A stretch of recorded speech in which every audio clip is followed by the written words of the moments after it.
నగరంలో గత కొన్ని రోజులుగా వందల సంఖ్యలో కాకులు ప్రాణాలు కోల్పోవడం వెనుక ఉన్న అసలు కారణం బయటపడింది.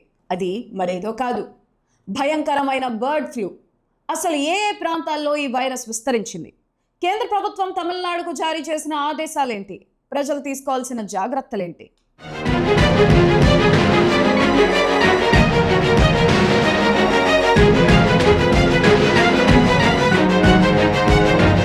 చెన్నై నగరం ఒక్కసారిగా అప్రమత్తమైంది.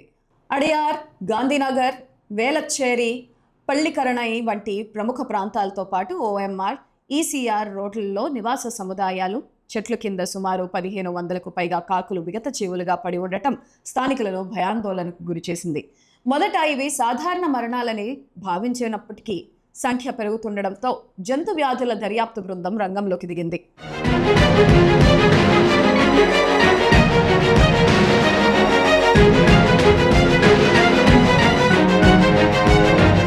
చనిపోయిన పక్షుల నుండి సేకరించిన నమూనాలను భోపాల్లోని national institute of animal disease కంట్రోల్కు పంపగా అక్కడ పరీక్షించిన నిపుణులు వీటికి ఏవియన్ ఇన్ఫ్లుయెన్జా అంటే బర్డ్ ఫ్లూ సోకినట్లు అధికారికంగా నిర్ధారించారు. దీంతో కేంద్ర ప్రభుత్వం వెంటనే తమిళనాడు ప్రభుత్వానికి లేఖ రాసింది. వ్యాధి నియంత్రణ చర్యలను యుద్ధ ప్రాతిపదికన చేపట్టాలని ఆదేశించింది.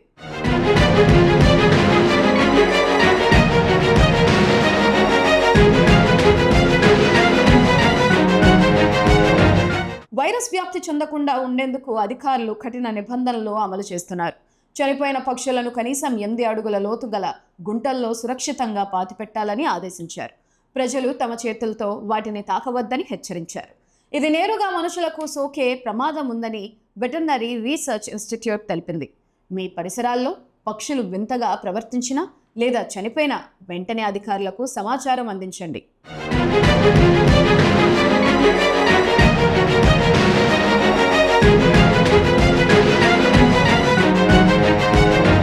పరిస్థితి తీవ్రంగా ఉన్నప్పటికీ ప్రజలు భయాందోళనకు గురి కావాల్సిన అవసరం లేదని ఆరోగ్య నిపుణులు భరోసా ఇస్తున్నారు.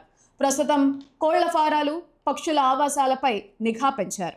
ప్రభుత్వం సూచించిన భద్రతా మార్గదర్శకాలను పాటిస్తే ఈ వైరస్ మనుషులకు సోకకుండా అడ్డుకోవచ్చని అధికారులు చెబుతున్నారు.